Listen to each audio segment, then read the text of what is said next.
to the Sunday School Ministry. Thank you so much, Ate Rhoda, Ate Glenda, and the rest, including the teachers, the kids. Thank you so much for, yeah. Yeah.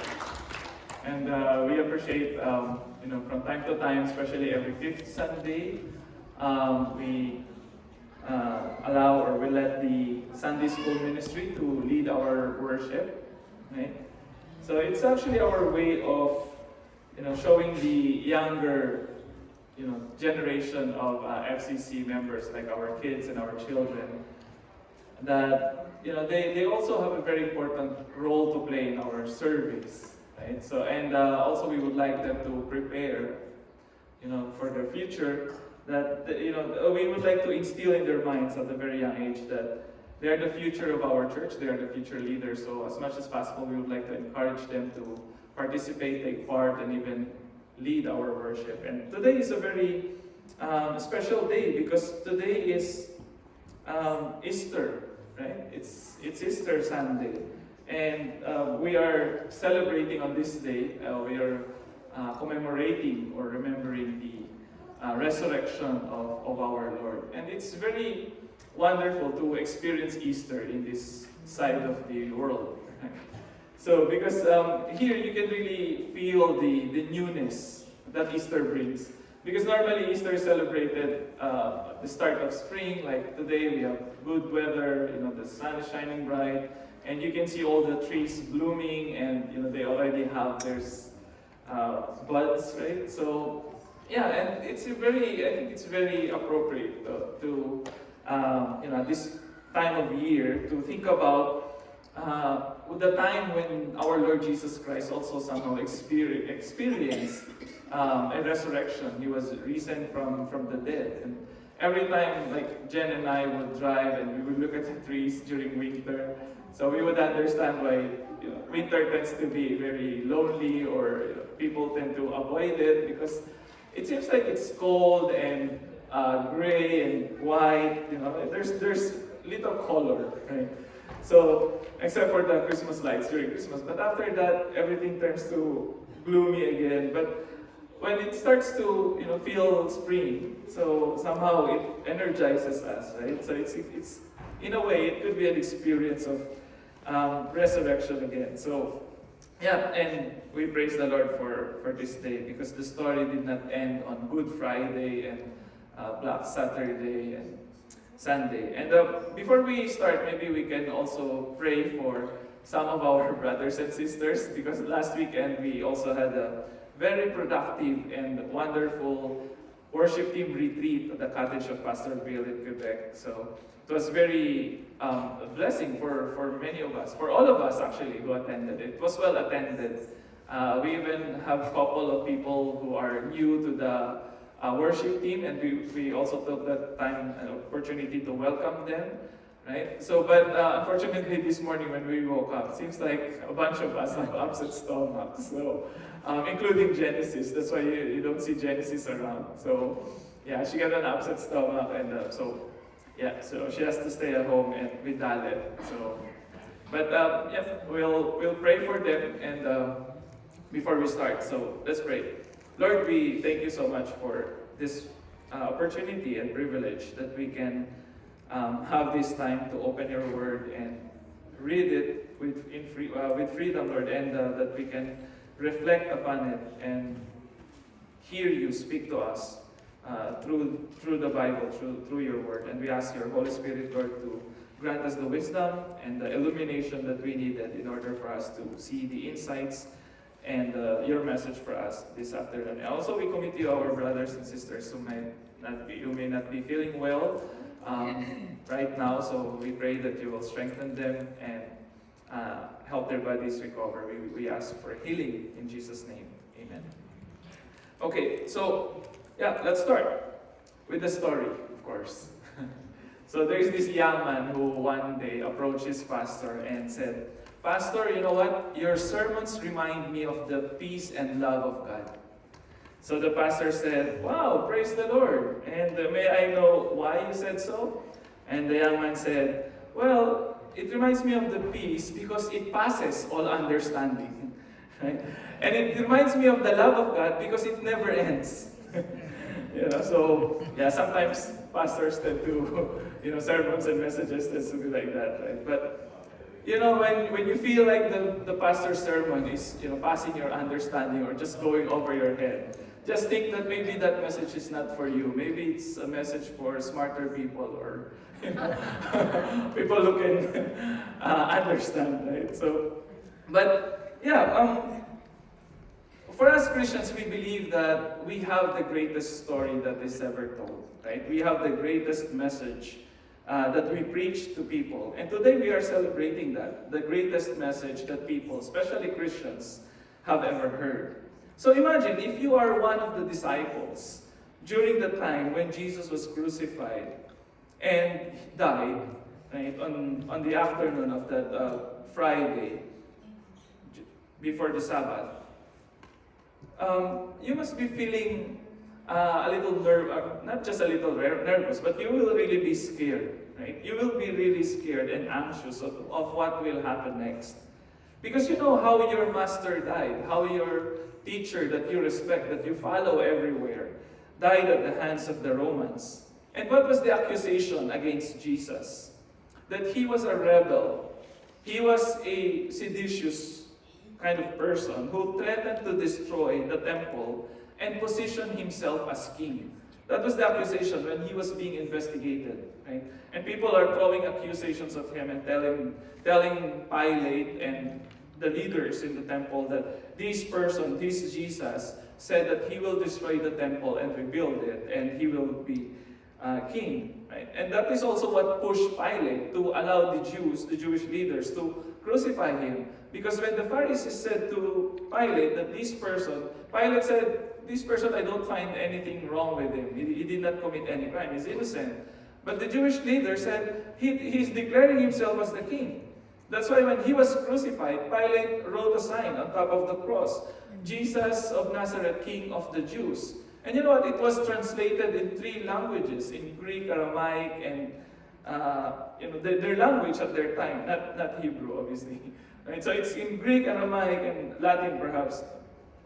Okay, so what's the point? Why do they have to write it in 3 different languages? So that every people that will pass by, when they see the sign, they will understand, regardless of what language they speak. Right? That this person was crucified because he declared himself to be king. And that is actually a way of mocking him. Telling people that if you declare yourself to be king, you will suffer the same consequences. You will be stripped naked, you will be flogged, you will be beaten, they will put a crown of thorns on you, they will make you a joke, right? And then they will display you in front, at the top of a hill, where everybody can see you. So it's a very humiliating and excruciating way to die. Actually, the crucifixion as a manner of punishment against criminals at that time, it's only allowed to be used against non-Roman citizens. Roman citizens are not allowed to suffer the same kind of death, right? Because it's only reserved for the enemy of Rome. It's only reserved for the enemy of the state. So to be crucified means that this person is really someone who is an enemy, right? Public enemy number 1. And the manner he was executed, it's a way of telling people, you should not be like this guy, or you should not follow someone like this guy, because these same consequences will happen to you. Right? So if you are one of the disciples of Jesus, obviously you will be scared. Obviously you will run away. Right? Because for fear that what they did to Jesus, to your master, they will also do to you, or it could happen to you as well. And at that time, right, when they thought that the story is already finished because their teacher, their master already died, something happened, right, after 3 days that really blew their minds. The story of Jesus being resurrected. And if you look at the gospel stories, if you compare the synoptics like Matthew, Mark, and Luke, and even John, you will notice the reactions of the disciples when Jesus was resurrected after the Sabbath, that they were all confused at what's going on. Even if you look at Luke chapter 24, verse 18 to 24, you will see there when these 2 disciples were walking on the road to Emmaus, and Jesus joined them in their journey and asked them what happened. So they were confused about what Jesus was asking. And they were telling them that, are you the only one in Jerusalem that didn't know what happened? So our master, we thought that he's going to start a revolution. He will usher in the kingdom of God in Jerusalem, but he died and he was crucified. And then this morning, some of the women from among our groups are telling that he is alive. So it really adds to the confusion of these people because they were not really expecting it. Right? And for them, the story about their master is the same as all the other Son of Gods who were executed by the Romans. Even before Jesus was crucified, there were already a lot of different people who were crucified by Rome. So Jesus is not the only so-called Messiah at their time. You have Maccabeus and all the other, Judah Bar Kokhba. So all these different characters who declared themselves to be the Messiah at that time in 1st century were all executed by Rome. So the people must be thinking, oh, this guy could just be another one of those guys, right? That we thought that he's the Messiah, that he's the one who will liberate us, but then he died. But compared to the others, right, who were executed and who died, it was only Jesus who was resurrected. So obviously the disciples were confused at what is happening.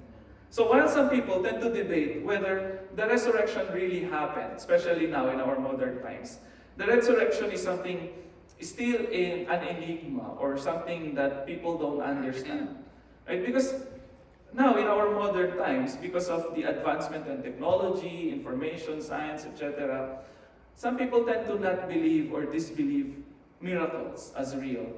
Right? You have even Bible scholars would even say that miracles are not true because you cannot repeat it. Right? So if you cannot repeat something, so it cannot be something that is real. Like unlike in history or unlike in our lives today, that everything, for something to be proven as real, you have to test it and through experiments, etc. And if you are able to repeat the same process and get the same result, that means that that thing is true, right? But with regards to the resurrection and all the other miracles that we read in the Bible, so there's no way that we can repeat what happened to Jesus at the moment, right now, right? But we are hoping that it will happen also to us. But the thing is, in our time, this is also the question of many people. Is the resurrection real? Now, did Jesus really resurrect from the dead? Right? Well, the answer to that question is very, very difficult to find, right? But for us, we believe it by faith, that Jesus is indeed was resurrected based on the revelation in the scriptures. So there's this another scholar, his name is Rudolf Bultmann. He made this suggestion that because in our modern time, if you look at the Bible, they are not trying to prove the resurrection actually, except for Matthew. If you read Matthew, Matthew was trying to explain that there were some rumors that spread because of the temple authorities, right? But in other parts of the Gospels, the Gospel writers are not actually explaining how resurrection happened. They simply assumed it, that Jesus really resurrected from the dead. So, when you read the Bible, and for us as Christians, we believe that the Bible is true. We believe that it is indeed true, right? So, and we believe it by faith, right? Contrary to the accusations by modern people, right? So we believe it to be true because the Bible tells us so. And the thing about the Gospels is that when you read it, as I mentioned, they are not trying to prove the reality of the resurrection.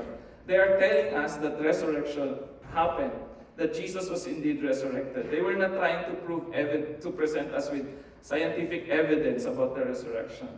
So the suggestion of Rudolf Bultmann is that for us to appreciate the meaning of resurrection, we have to go beyond the miracle. We have to go beyond the extraordinary, but look at the message.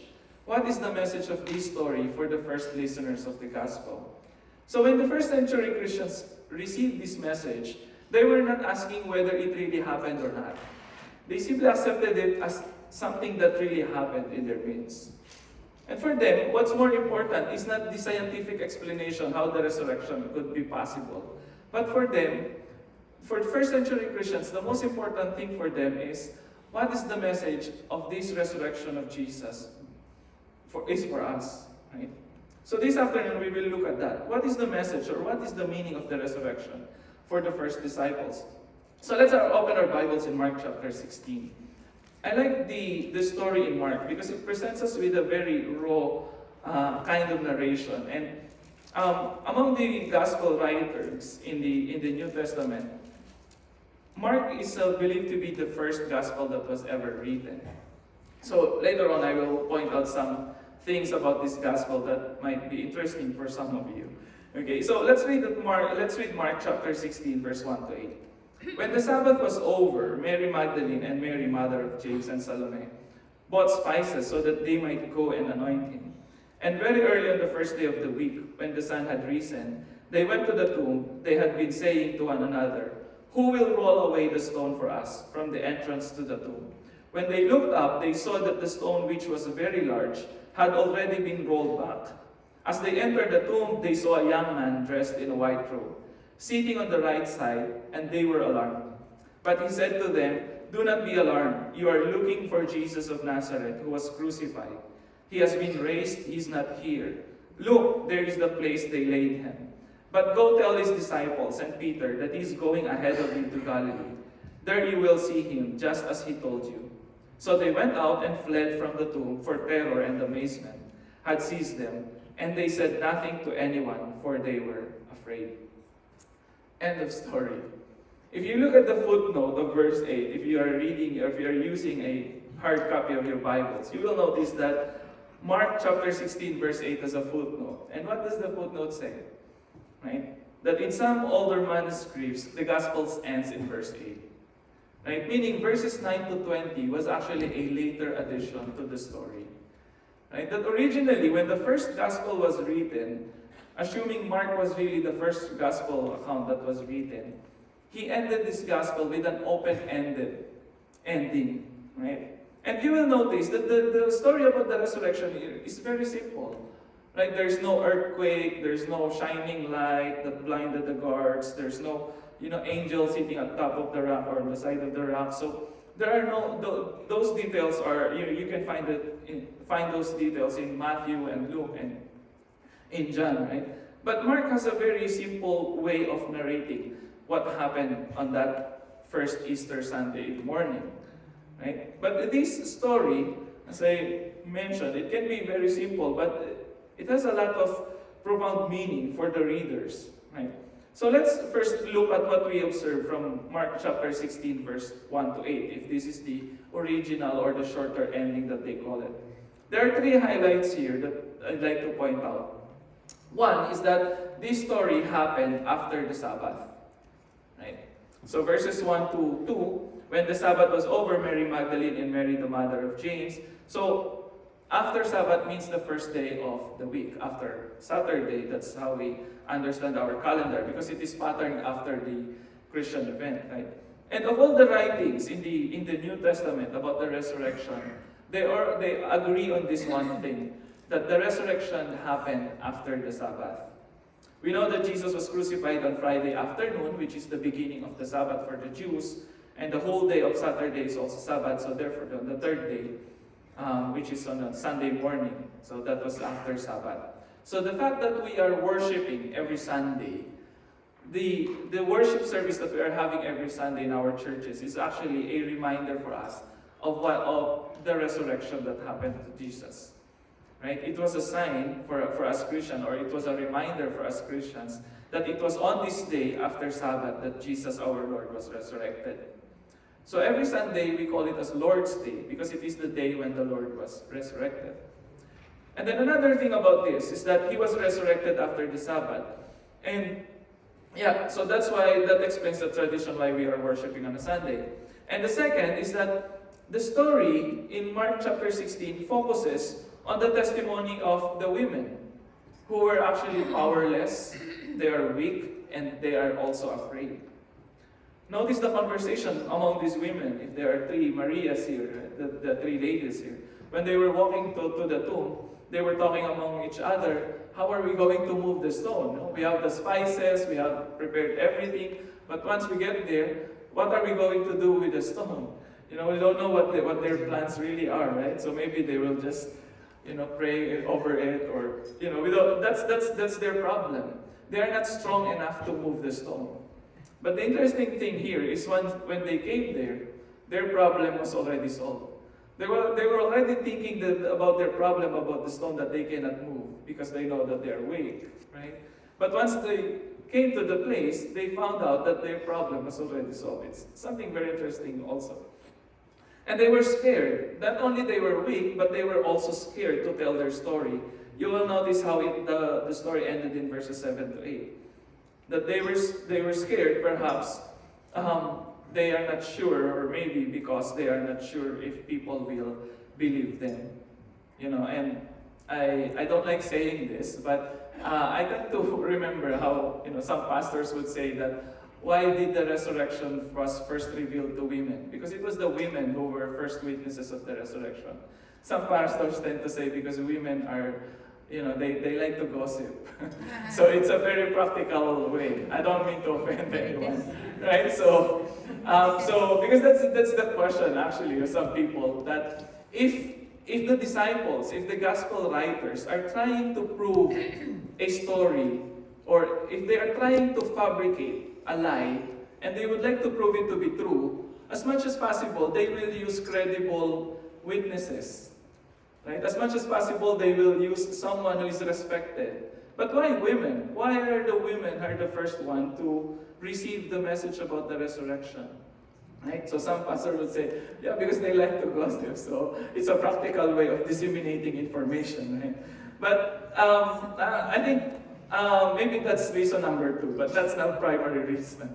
Right? So I think there's something that the gospel writer is communicating here. And what you will notice is that in the history of the church, women play a very important role in the community of believers. So you have the mother of Mark, you have, in our reading earlier, you have some women following Jesus to the cross and entrusting his mother to his beloved disciple. So women seems to be very important in the ministry of Jesus, that even in the time when he was resurrected, women also play a very important role. Despite of them being perceived as weak, and being perceived as some people who are scary or anxious, right? And insecure, things like that. So, and the third thing we notice here, is that the tomb was empty, except for a young man dressed in a white robe, of course we assume that this is an angel that Mark was talking about, and who said that Jesus has been raised and he is no longer here. And among New Testament scholars, they would agree that this is the strongest argument that the resurrection is real, is because the tomb was empty. And until now, nobody can find the body of Christ, right? The physical, what do you call this, cadaver or whatever, right? The skeleton or the remains of Jesus, but physical body. So the tomb was empty, right? So that is the strongest evidence that the people at that time, right, are holding to.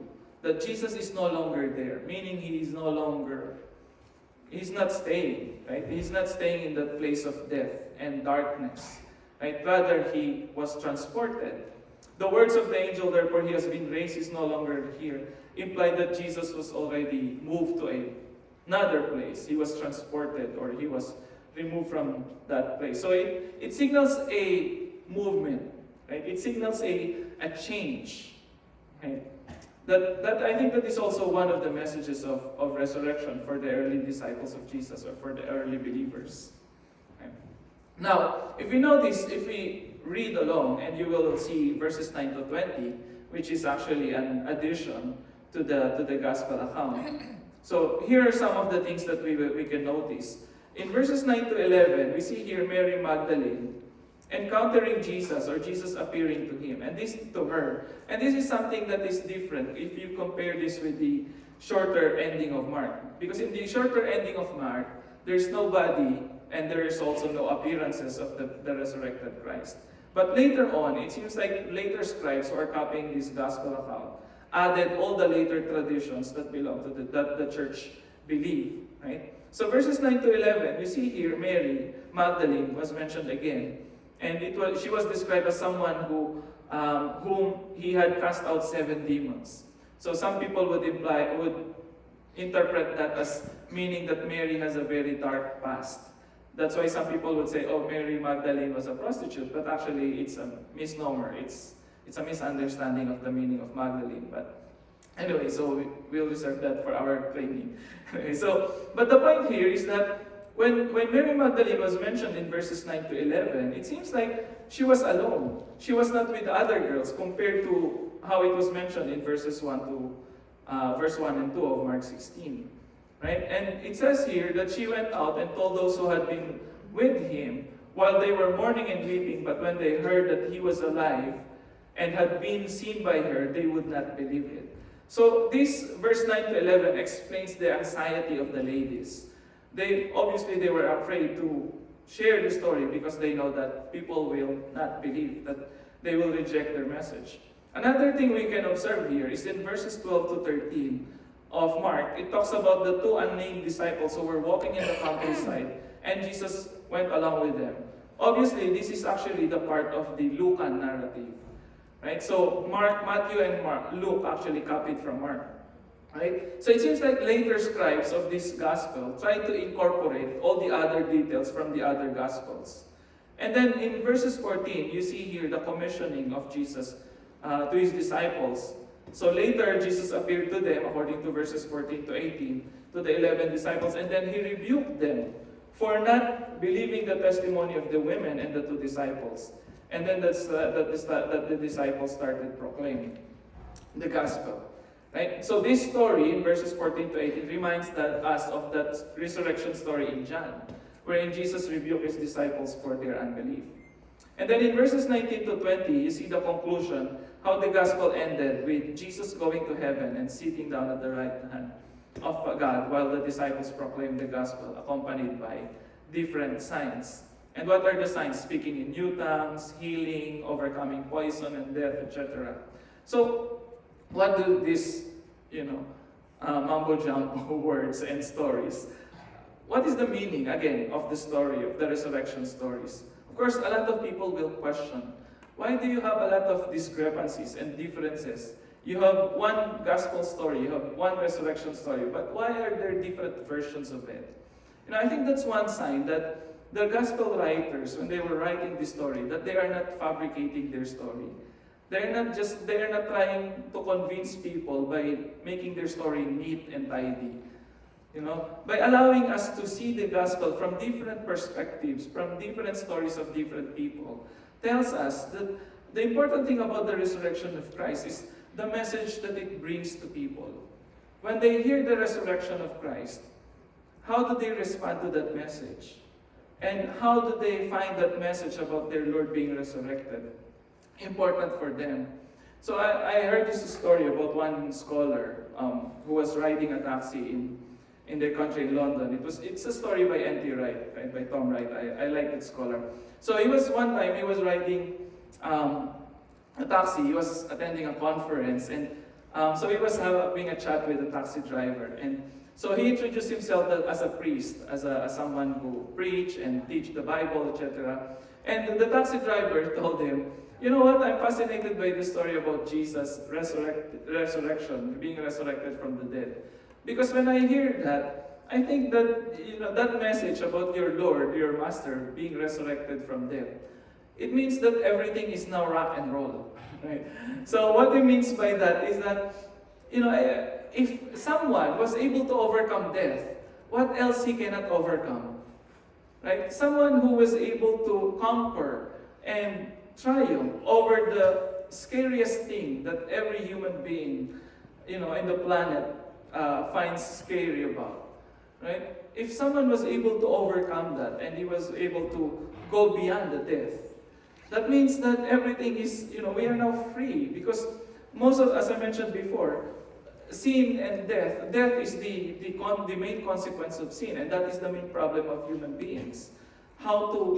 We try to answer that question, how we can escape death, or how can we prevent ourselves from dying. And even for us, it's something very personal, but some of you have already heard about our challenge, the battle that we are facing as a family. Right? When you encounter sickness and weakness and your vulnerabilities as a human beings, ultimately you feel your fear of dying. Because dying is the worst feeling, right? The worst kind of experience that human beings, although we know that it's a reality. But when you think about dying, you think about separation, being separated from your loved ones, not seeing them physically, losing them, that's one of our terms. Right? It's really something that is sad. Right? And to die at a kind of death that is also dreaded. It's not an easy thing to go through. And Jesus Christ, it said, according to the Bible, He was able to overcome all that. Right? So what else He cannot overcome? And He promises in His Word, in the Bible, that if we believe in Him, we will also experience glorification along with Him. And that is also our goal. So what is the main message of the resurrection for the disciples? For me, it's this: a whole new world. Again, I'm referencing the animation. Right? It's a whole new world for the disciples. First, it's a new beginning. It happened after the Sabbath. Sabbath is supposedly the end of the week. If you read Genesis chapter 1, the story about the creation, it's day 1 to 7. And on this day 7, the story ended. Right? But for Jesus, life doesn't end on the Sabbath. Life doesn't end on darkness. But it moves on. It continues. It lives on to the next day, to the following day, to the Sunday. Right? Therefore, the resurrection of Jesus signals a new beginning for the disciples. So every time we come to church, every time we worship on a Sunday, we remember how Jesus opened a new world for all of us. That this is the start of the week for us. Now, it's not Monday, it's Sunday, right? Sunday is supposedly the start of the week for us. And we are looking forward to the rest of the week. What new things that Jesus or the Lord or God is, showing us. So it's a new beginning for the disciples. The story did not end in death, but rather, death is only a way for them to start again. Another is they receive a new identity. As they were rebuked because they did not believe the message of the ladies or the women who first proclaimed the gospel to them, the disciples went through a transformation process from being unbelievers to believers to proclaimers. Like first they were unbelievers, and then when they saw Jesus and when they heard about the stories about Jesus, they become believers.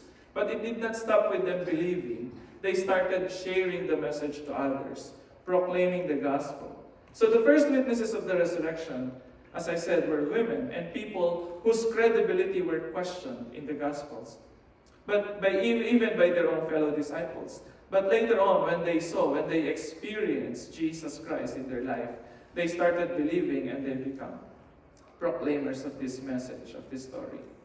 And they also received new power. That's what we read in Mark.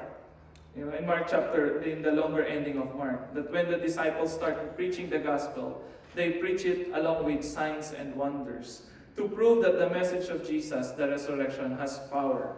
It has power over speech. When the gospel writers in Mark chapter 16 said that when the disciples were preaching, they were speaking in new tongues. Obviously, it's a reference to the book of Acts. That when the Pentecost came and the Holy Spirit came to the disciples, they started preaching the gospel in different tongues. Meaning, all people in the world understand the message. It's a power of speech. It's a power of communication.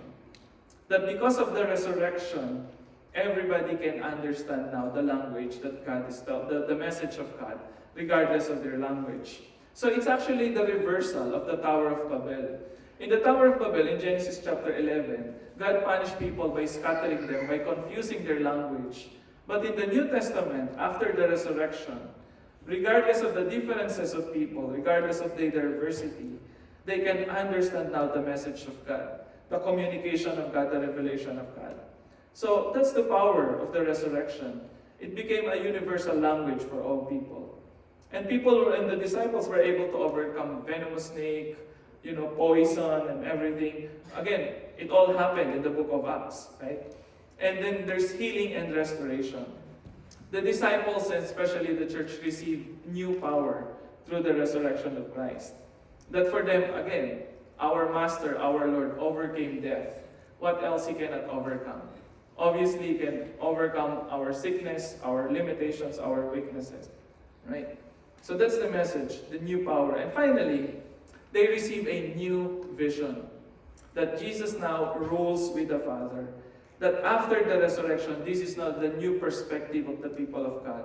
That they realize that their Messiah is not someone who will only rule on earth, but he is actually ruling with God in the heavens. And in the future, also here on earth.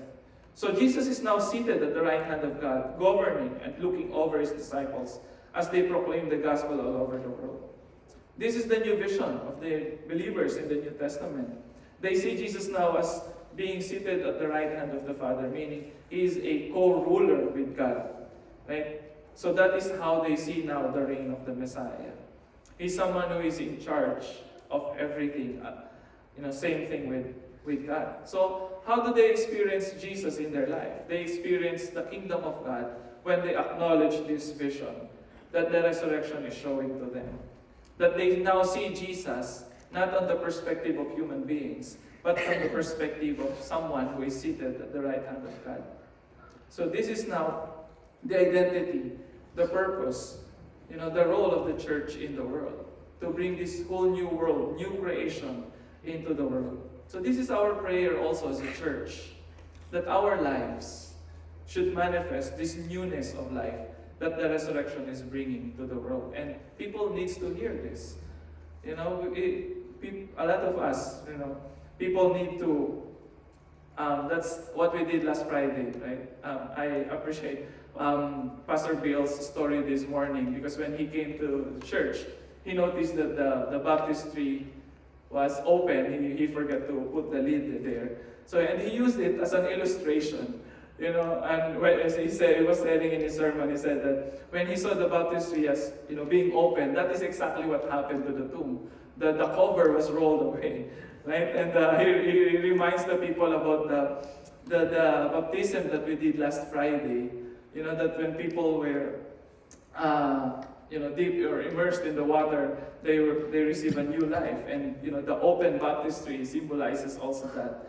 The same thing that when Jesus was resurrected, the cave was opened and people were given a chance to experience a new life in Jesus. So that is also our prayer, that we experience Jesus daily in our lives. Maybe this Easter Sunday should also be a time for us to let go of the past. Right? Maybe it's also a time for us to look for new ways of solving our problems. Looking for new wisdom coming from Jesus, coming from His Word, rather than relying on our own abilities, rather than relying on our strengths. Like the women, we need to acknowledge our own weakness and vulnerabilities in order for us to understand the power that the resurrection brings for all people. So as I conclude this sermon, I'd like to request our worship team if we can sing this song, He Lives. It's a very powerful song. I think that the message of this song resonates well with the message of the resurrection for Christians. Okay, so James, I'll ask James to lead us because for obvious reasons. Right? So, yeah.